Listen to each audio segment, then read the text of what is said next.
I'm trying to live up to others' expectations. Family, society, class, race, sex, or religions.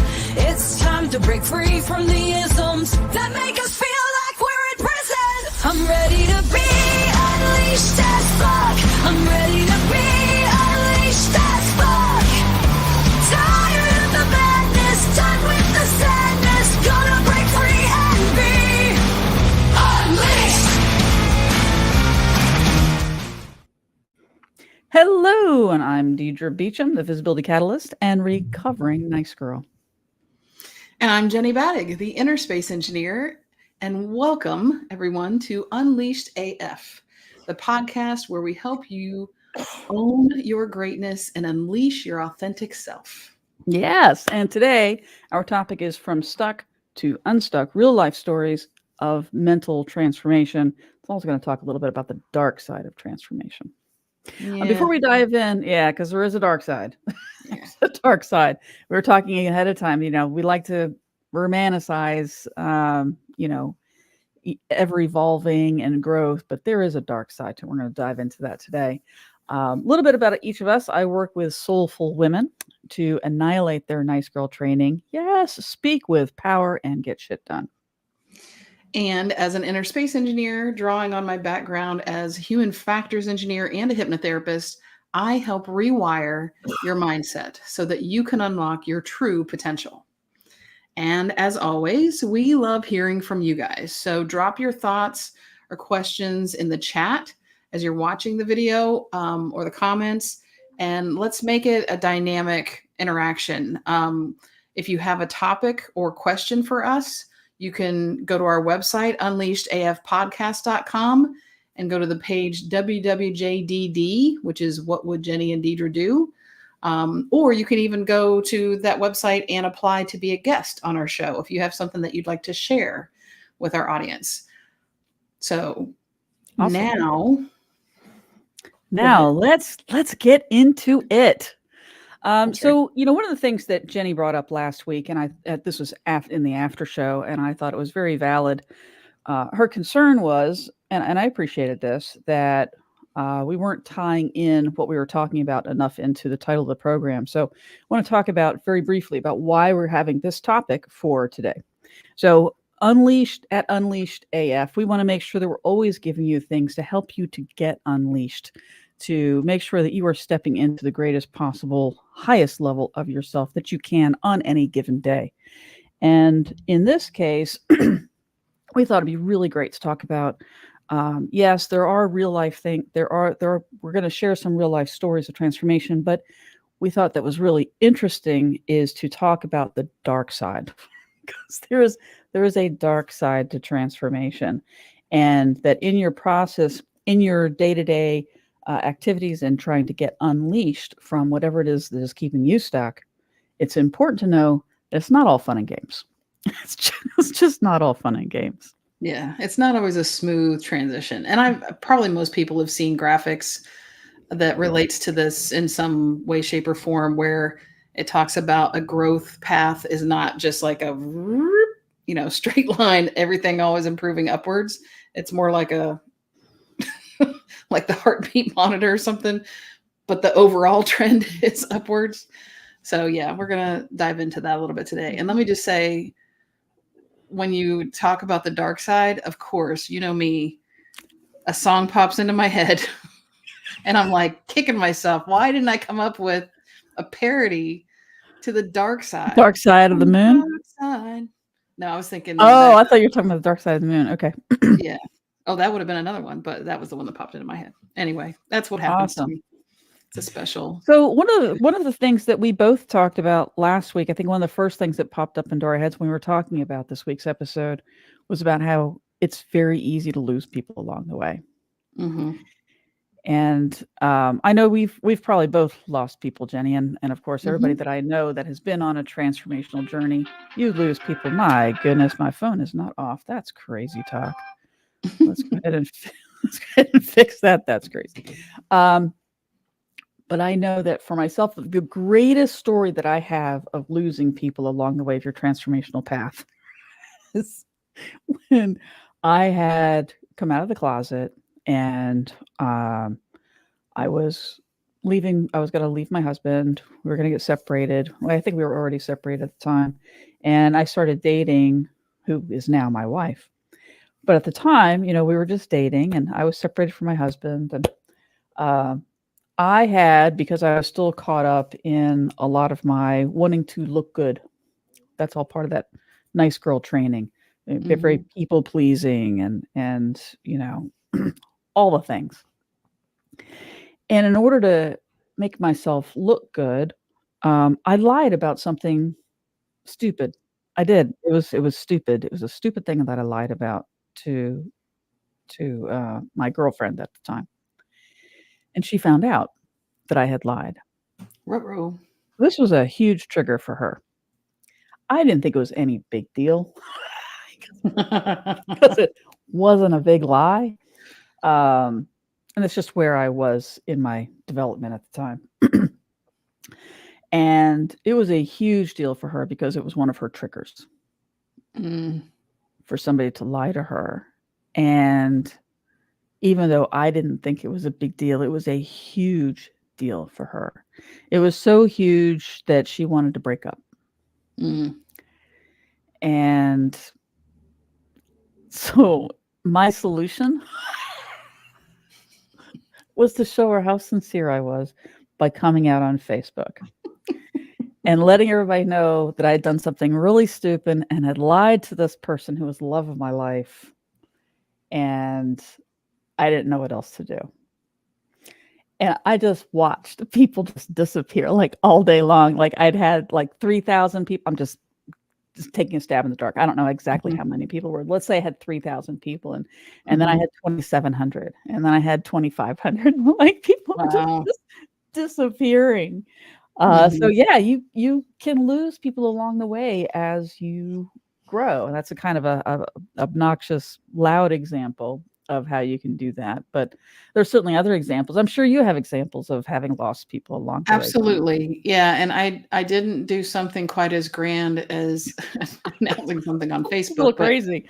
Yeah. Even just within my normal circles of people that I was hanging out with, the easiest example of this for me that comes up is when I decided that I was going to switch careers and go from being an engineer, which a lot of people are aware of engineering, and that's a perfectly acceptable, doesn't bother me kind of field, doesn't intrude on my personal beliefs or issues, into becoming a hypnotherapist. And I was surprised at how many of my friends, or maybe I should now think of them as acquaintances, were actually, some of them were actually even afraid to look at me in the eye once I told them I was going to be a hypnotherapist, because they were like afraid that I was going to do something like somehow with my crazy mind tricks, just by having eye contact, I was going to make them reveal some deep dark secret.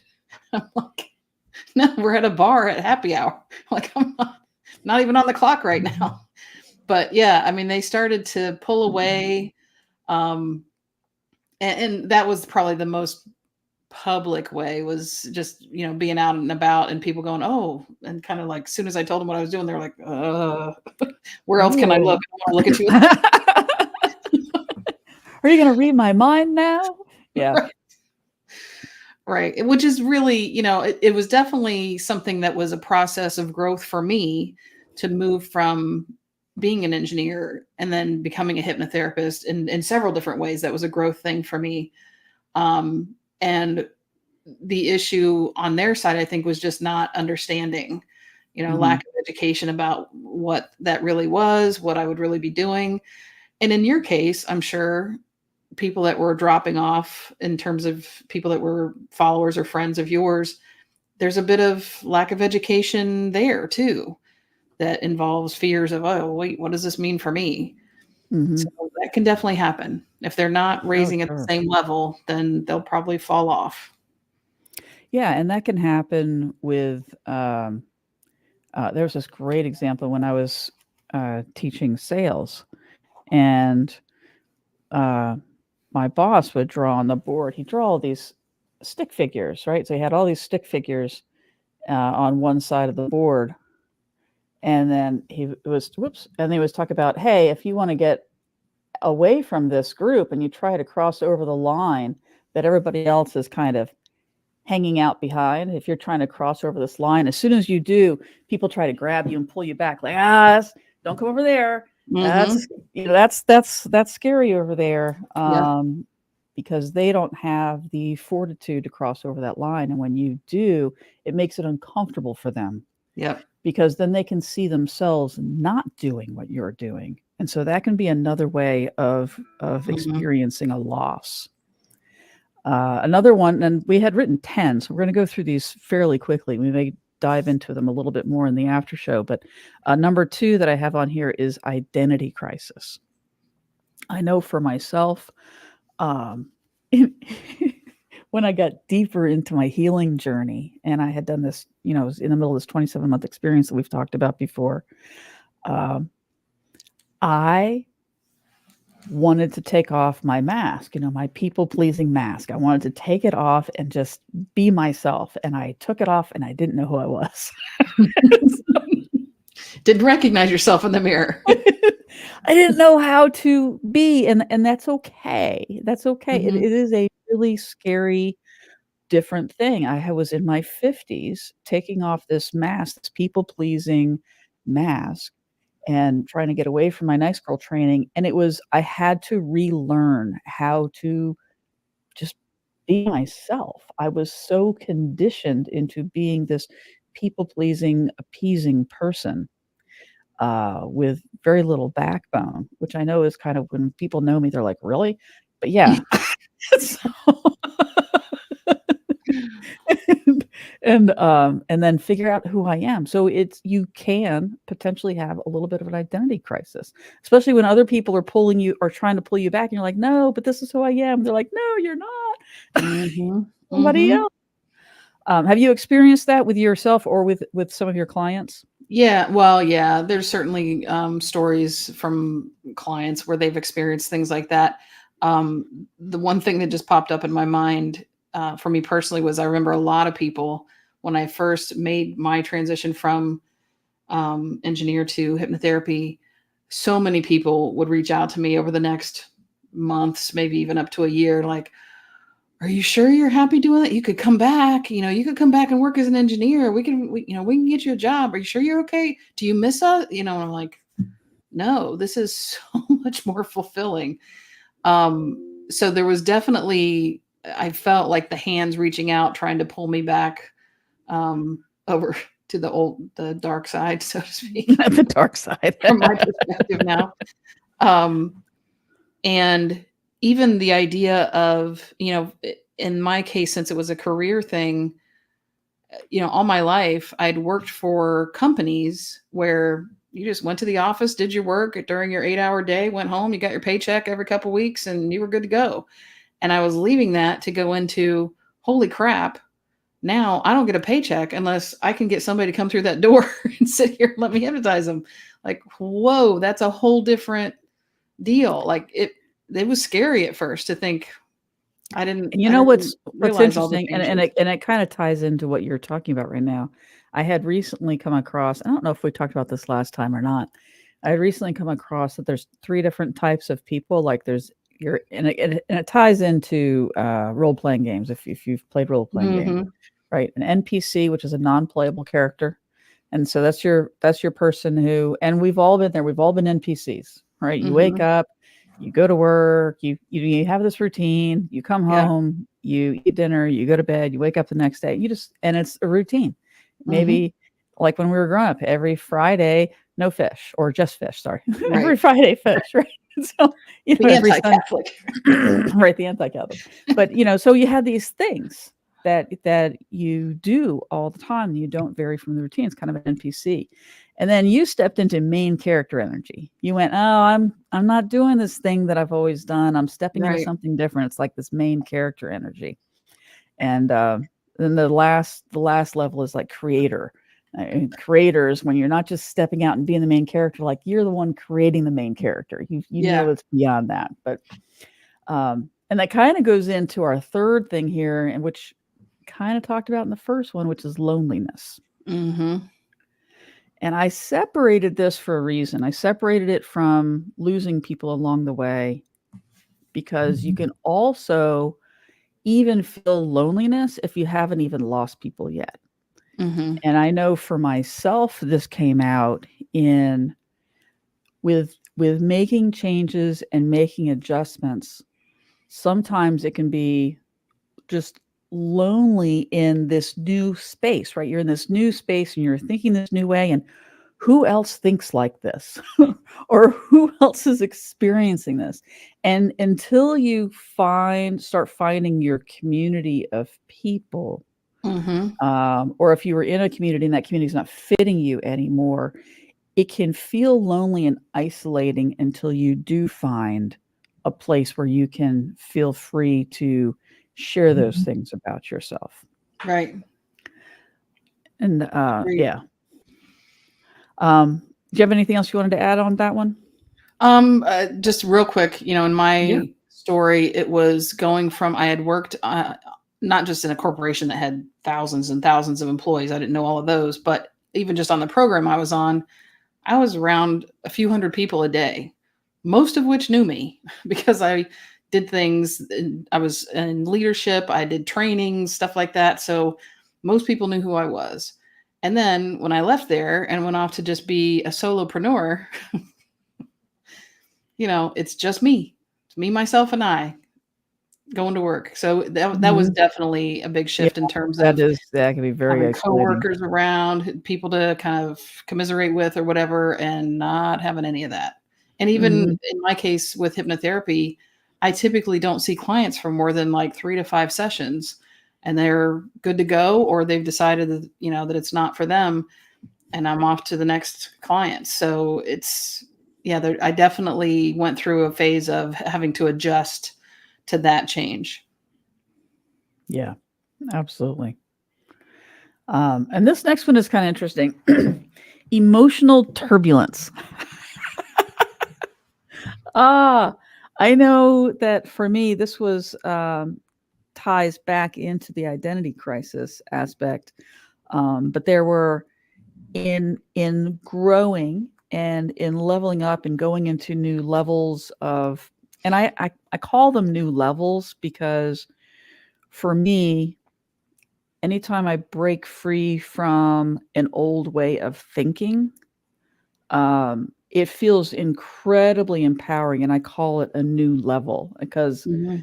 because that old way of thinking is stripped away. I truly do feel like a new person, like I'm on this new playing field, if you will, right? And so Mhm. there's this new playing field, and when at least for myself, when I get to that new playing field, there's a lot of emotional turbulence before you get to the playing field, like when you're in that space of, things have gotta change. I'm ready to make that change. Am I ready to make that change? Yeah, I'm ready to make that change. Am I? Mhm. So you have that emotional turbulence because you know what it takes to get to that new level, and you have to make that decision. Um, but also the awareness of new feelings. Mhm. I think I talked before about, going out and petting my cat, who I just absolutely loved, petting my cat and my jaw being clenched while I'm petting my cat, and becoming, first of all, aware of that, and then diving into why does that happen? And then having those old feelings come out and go, oh, that's why. Mhm. Oh my gosh, because I used to use my animals as a place to be safe, and it was always emotional, and so that's why I'm clenching my and still holding that trauma that's just crazy. And so, all those suppressed feelings that can come out, there are some really dark places you can go to and discover and become aware for yourself, and that can have a lot of emotional turmoil. Mhm. What about for you? What do you have any thoughts on that? Well, the Any? thing that I think I have noticed going through that coincides with this stuff you're talking about is more like getting stuck in a perfectionist loop, right? Like in terms of getting ready to try to go to the next level, I can see that I need to get to a next level. There's a next level there, but it's not necessarily becoming aware of new emotions necessarily. It's recognizing that I have so many different like directions that I could maybe go to get there, and I can't figure out which is the right one. So it's that inaction that I get stuck in. Mm-hmm. And that causes like an emotional turbulence for you? It can, yeah. I mean, but I think probably one way that shows up for me probably is I've gained weight. Whether it's not even necessarily emotional eating, it's just holding on to stuff. You know what I mean? Like Mm-hmm. not dealing with it directly, but it's still going on the inside. Mm-hmm. I Right. And can't getting feel to that that. point to release. Yeah. Yeah. You can also, I know that when I was looking some of these things up, another way to get emotional turbulence is when you gain new knowledge that just blows your mind. Mhm. That can be absolutely crazy and have your emotions going a little nuts. I know that for me, the more awareness I got of how much I had beaten myself up for all of those years for how my brain worked, instead of accepting that my brain worked a certain way and trying to find a way around it. It wasn't until I was in my 50s when I found out I had ADHD that I went, oh, and then had to go through all of that emotion of, why did I beat myself up for so long? And it was so sad. I mean, there was, empowering. It was incredibly empowering to know, and to know that I could make changes, and to accept that, okay, this is how it is. Stop beating yourself up. But also realizing all the years I had built myself up, all the years. And it's just, there was the sadness that I went through as well Mhm. of, why didn't I know to take care of myself? Why didn't I know to love myself? Why didn't anybody say, that's okay, that's just how your brain works? Mhm. And how much pain that I wouldn't have gone through. Mhm. And so that sometimes that can be some of that emotional turbulence too, is Yeah. learning something and then feeling some of those feelings that you didn't feel all along, or feeling feelings about what you have gone through. Mhm. But yeah, Yeah. so it can be very, very interesting. 5, fear of outgrowing your environment. Have you had this with any of your clients, fear of outgrowing their environment? Well, I mean, sometimes it'll come up as like fear of success, Mm-hmm. right? Like it'll show up as I know I want to do this, but what happens then? Like that changes things, and that means it's a new landscape that I'm not familiar with or comfortable with. So sometimes that's part of what we have to work on within their session. Yeah. And this can come up too if somebody, let's say that they've made incredible advancements at work, and so now they're going to get a promotion. And that promotion is maybe in a different city. Mm. So if I take this opportunity, it's going to rupture my environment. If I do this thing, what's going to happen around me? So there can be this fear of, well, what if I do that, then this? And that Mhm. can stop sometimes. That can stop you from jumping into that. And what I like to say is, yeah, that's true. But I always go back to that saying that people say, well, when you die, right? People on their deathbed never look and say, wow, I really wish I had worked harder. They're like, wow, I wish I had taken those chances. Mhm. I wish I had just taken those chances. Yeah. Anyway, that just kind of helps me. Yeah. Pushback from others. We talked a little bit about that with Mhm. my example from before. Um, Can you think of any other pushback from others? We may have already covered that pretty well. Yeah, I think we probably did. I'm trying to think of other ways that shows up. One thing that I do ask, especially when I'm working with clients who want to either quit smoking, quit some kind of habit that they would be doing around other people, I always ask, are there still going to be people around you that are going to say, "Oh, come on, come on, let's just have one," whether it's a drink or a cigarette or whatever. Are Mm-hmm. you going to have people that are not supporting you and making this change? Not that that means I won't work with them. It's just that's something I'll need to make sure is incorporated into the work we do to try to help deal with that as well. Sometimes they say, "Nope, everybody around me is supporting me in this, wants this to happen." And I'm like, "Great. So we don't need to worry about that." But there are definitely times where they're like, "Yep, nope, my spouse is going to keep smoking, but I want to stop." And they may, they may not always think, "Well, no, I want you to smoke with me," but it's still going to be a challenge when they see the other person's doing it. So it's kind of a implied Mm-hmm. pushback. But And if you're in a situation where you have been in a relationship or in a business relationship, this can be personal or business, where you are,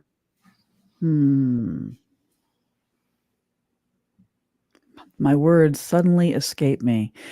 I was thinking about just somebody who's very in your business, right? They're in your business, they're in your life, they're in your business, and then you want to change and get out from underneath that. Then there can be a lot of pushback from that because they're used to you being a certain way. You see this a lot when you go see family, right? Because your family yep. wants to treat you like you were when you were a kid, and you're like, Mhm. I'm not that anymore. I don't act like Mhm. that anymore. Yeah. Yeah, and sometimes it's just as simple as saying to somebody, that's not who I am. I had this situation with a friend of mine who, when I was talking with her, this was little while ago, and I was talking with her, and she said, "Now I want you to tell me what you think, because you have a habit of just being a yes girl and just telling me what I want to hear." And I said, "Okay, you are Strap correct. in. You are correct. That used to be me. And I used to tell you what I thought you wanted to hear. But that is not who I am anymore. So if I tell you that I like something that you've gotten, I mean it. And if I don't like it, trust me, I'm going to tell you." But sometimes you do have to let people know, hey, Mhm. that's you may get pushback. Instead of letting them push you back into the old version of you, just step into the new version and say, no, it's not who I am anymore. And that can Yeah. feel a little scary, but it's Mhm. absolutely what you need to do. Yeah. Step Yeah, into and it. that does remind me of a situation. I was raised Catholic, and then when I kind of got to be on my own in college and stuff like that, just sort of free floated for a while, and then found Unity Church and got very involved with it for quite a while. I was on the board of trustees, and I was there every week and involved, like in the service, all that kind of stuff. And my parents, who never did anything except attend a Catholic mass. They weren't involved in the mass. I mean, they tithed, but that was about as far as they went. But they would still, when I would go home for holidays or something like that, say, "Well, you're going to come to church with us, right?" And I'm like, "No, that's not my belief system anymore. That's not the church that Mhm. I go to." So I actually drove almost an hour to go to a Unity church instead of going down the street with them to their church because that wasn't my thing anymore. And that was Yeah. tough to do. I didn't do it for years. I would just go along with them and go like, "Yep, I'll go with you." Because it's easier. Yep.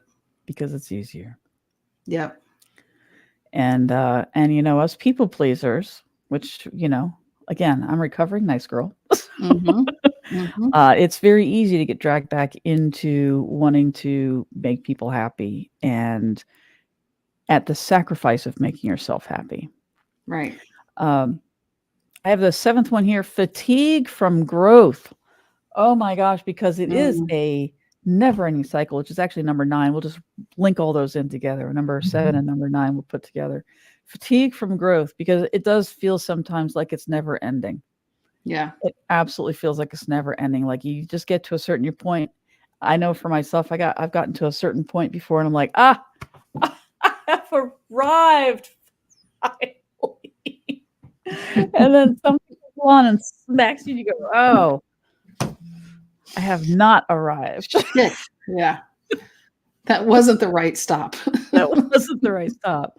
Gosh, Yeah. and it can just be exhausting, and you just, anytime I get to a new level, I'm thinking, can I just stay here for a while? And I highly recommend that you do. If once you've gone through a huge growth spurt, stay there for a while. I've made the Yeah. mistake of thinking, I'm getting to my new place, and I'm just like, my new level, and I'm ready to go. I'm like, okay, so let's just do the stuff we were doing on the last level.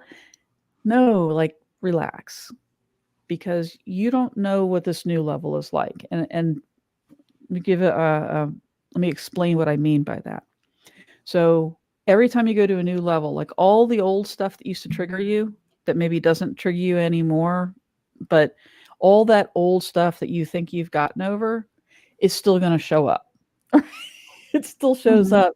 You're just at a new level, but you're not going to know how that stuff shows up at that new level. So Mhm. be kind to yourself Right. and give yourself time to get acclimated to the new level before you get busy on getting up to your next one. Be Mhm. kind and compassionate with yourself, because you're not going to know what those things look like on that level. You're Right. not going to know what so and so who used to attack you at this other level, and you're at this other level, I got it, and then it happens again. You need to know what that looks like. You need to know how you're going to respond at that level and Yeah. be at that level. Yeah. And some of that bleeds into kind of managing your expectations, right? Yes. Like the expectations you had at the previous level will need to shift a little bit Yeah. in terms of getting used to that new level.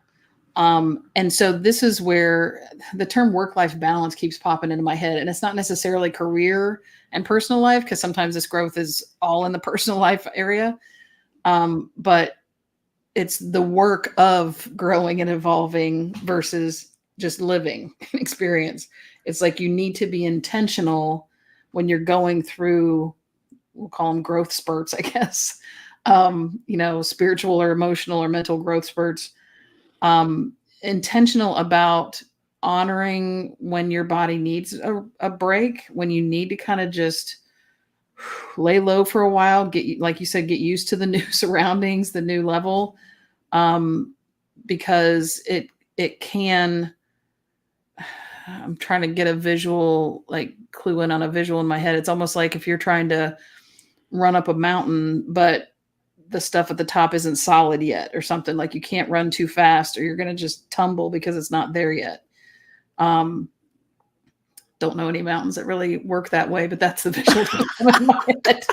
Like if somebody's building a stairway, I guess maybe is a better example. The mountain's already there, but you do sometimes need to just get used to it, feel comfortable with it, like you said, before you go pushing off to try to grow more or think that you already have it mastered at this level. Mm-hmm. And then something came up on this list was survivor's guilt. And is this something that you've experienced? Do you have a story for this? For Well, I survivor's guilt? think at least what we called it makes me think it's tied back to that the people that when you drew that little stick figure in the line, Mhm. when you cross Mhm. over, then people are trying to pull you back. When you make it and stay on the other side of that line, and there may have been some other people that attempted but kind of fell back, then there can be, I think, a sense of, oh, I made it through and they didn't. Like, should I have done more to help them? Or is there something like, did anything I do make it harder for them? And that's why they couldn't make it? Because a lot of us anyway, like to have community and, people with similar mindsets or things like that. And so if we can't keep that around us, especially with nice girl training, we go, oh, well, what did we do wrong to lose that? so there can be some blaming of ourselves, I think, that we made it through, and were we too selfish to help others, to make sure they made it through too, because we wanted them to come through with us, but they have not been ready. Yeah. And not to let that relationship keep you where you are. That Right. is definitely, that's difficult. Mm-hmm. That's difficult. And it goes into that whole loneliness and losing people along the way too.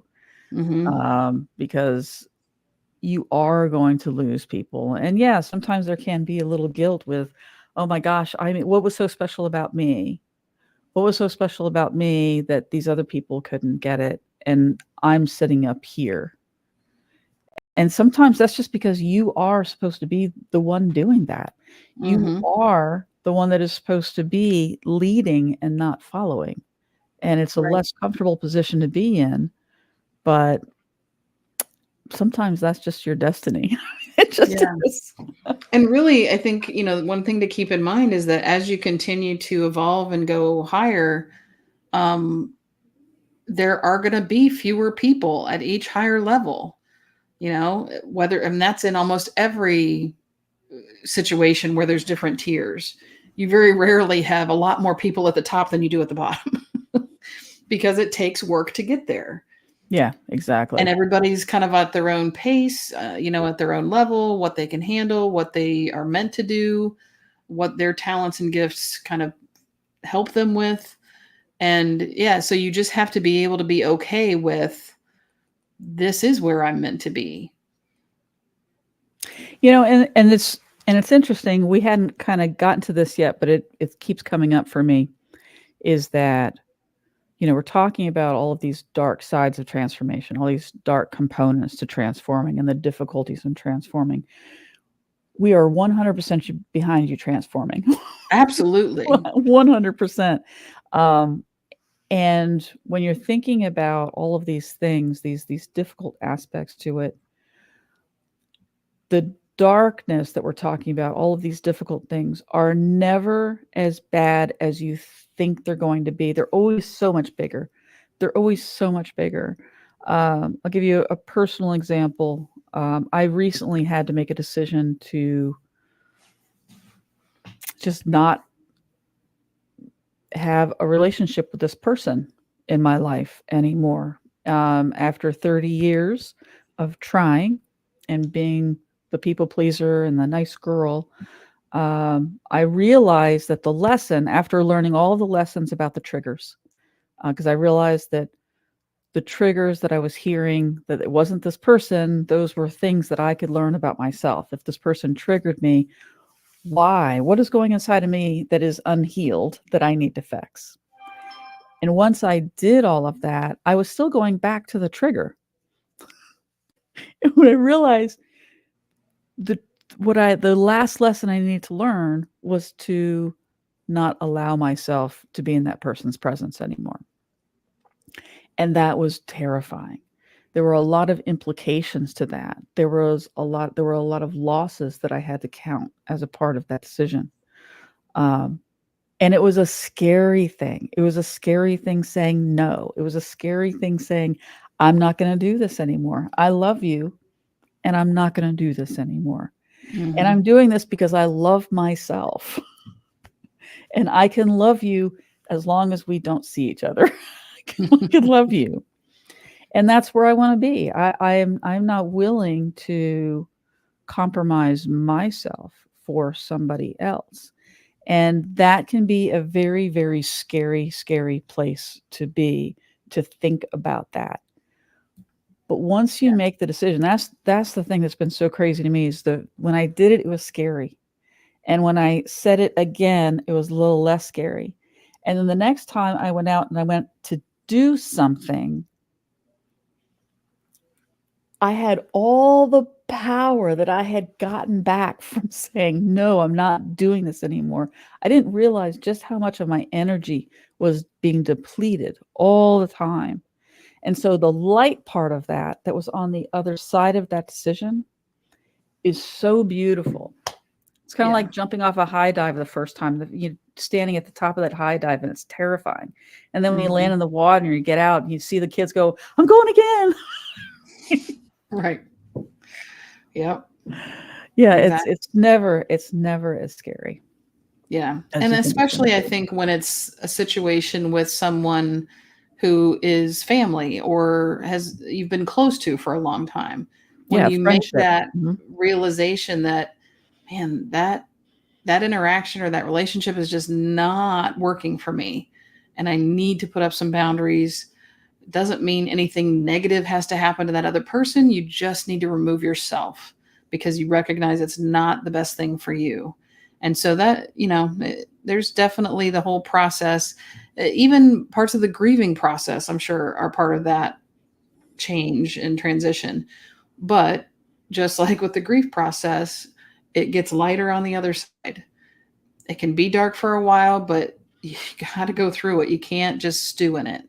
You got to go No. through it to get to the light. And it's beautiful on the other side. And the last one I wanna mention right here, which isn't that cute little wrench? I don't know where that came from, just picked it up. My fingers just went walking on my desk, and there it was. So so self-sabotage.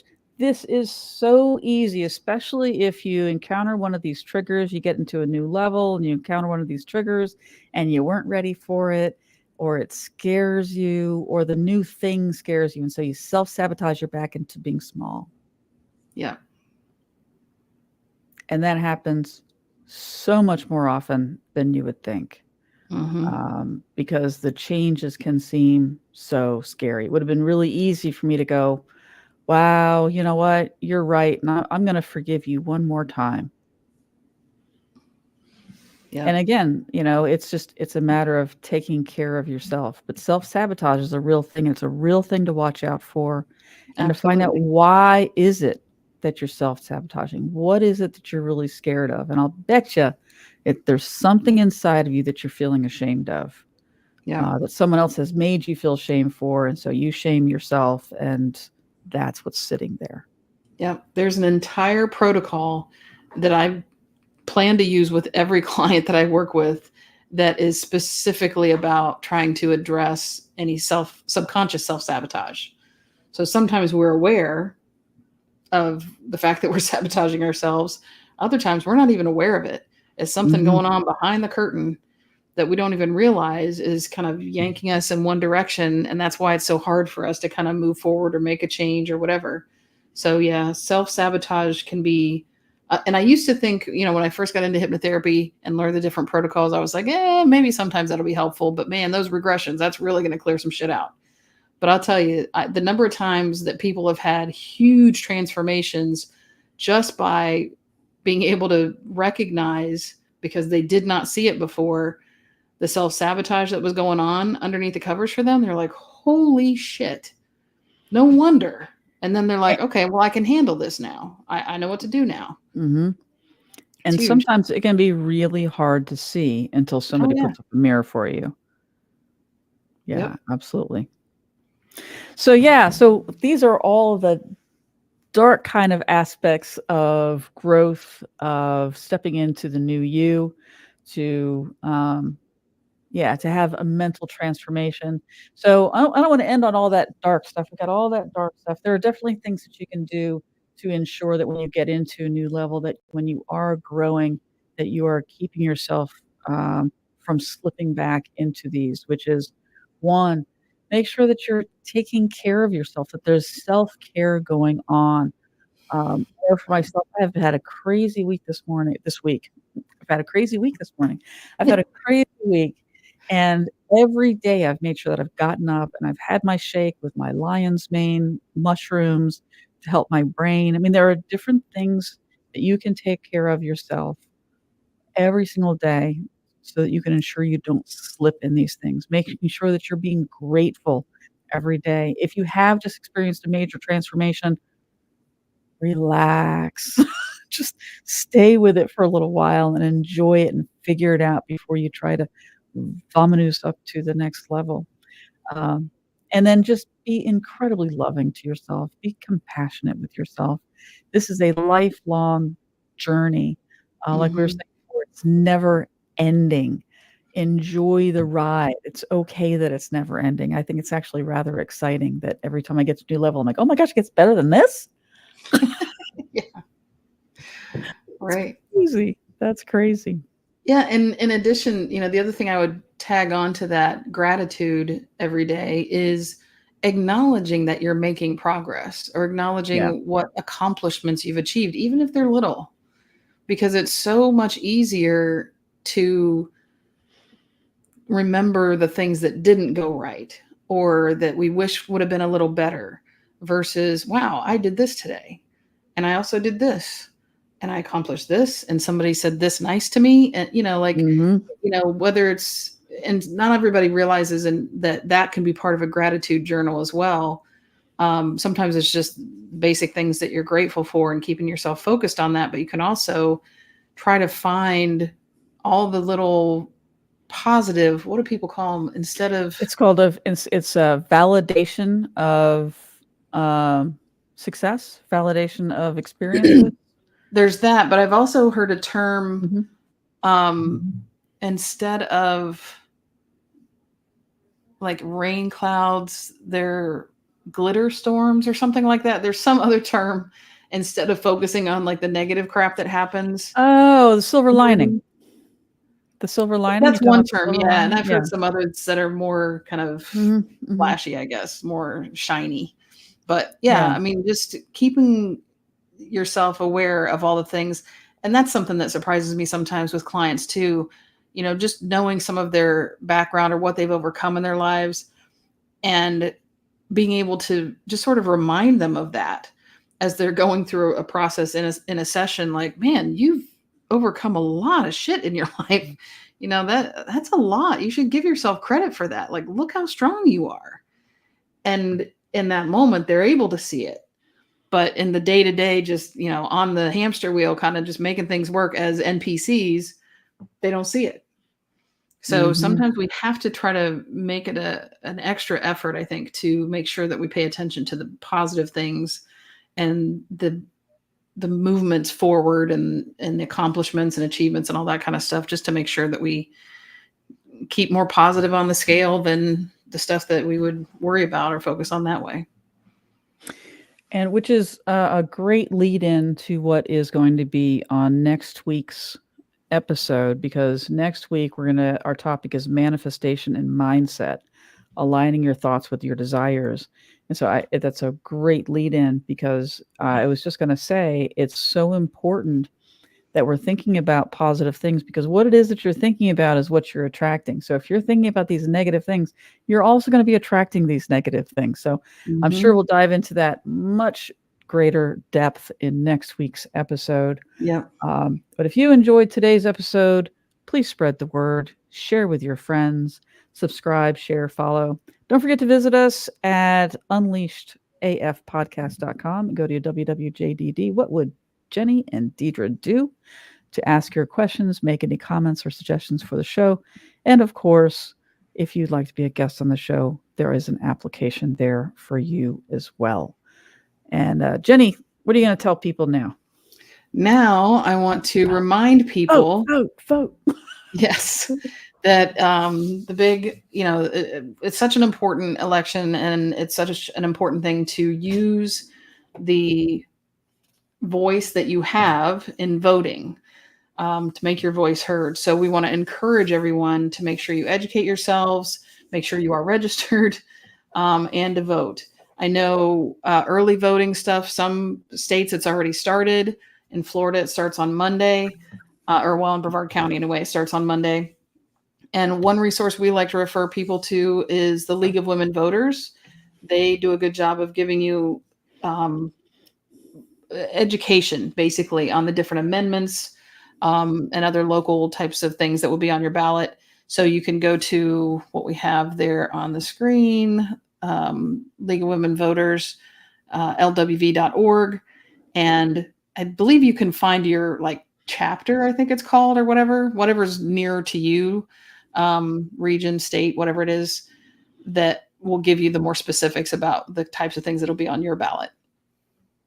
Awesome. Well, next week, And we're going to be talking about manifestation and mindset, aligning your thoughts with your desires. Until then, we hope that you have an amazing week. And please get unleashed. I'm done trying to live up to others' expectations. Family, society, class, race, sex, or religions. It's time to break free from the isms that make